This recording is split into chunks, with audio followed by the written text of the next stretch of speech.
آج کے موضوع بیان سے ہم سب آشنا ہیں، حسن اخلاق اور تعلیمات رسول صلی اللہ علیہ وآلہ وسلم۔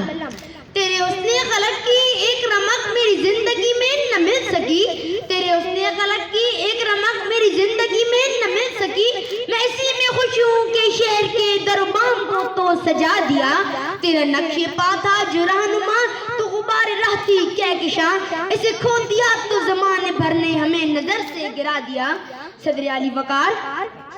جو محمد مصطفیٰ صلی اللہ علیہ وآلہ وسلم کی حیات کو اپنی کائنات بنا لے وہ راہ نجات حاصل کر لیتا ہے۔ صدر علی وقار آج سے 1400 سال پہلے میں خود کو ماضی کے جھروکوں میں لے جاتا ہوں تو کیا دیکھتا ہوں؟ صدر علی وقار کہ چاند ہے مگر بے نور سا، کہ تارے ہیں مگر بجھے سے، کہ آفتاب ہے مگر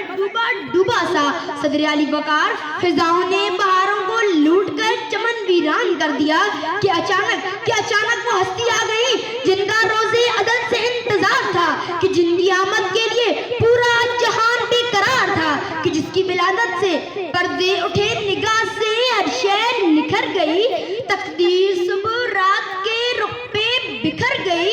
وہ نور کعبہ اور بھی پر نور ہو گیا، بتا تمام جلوگر ہے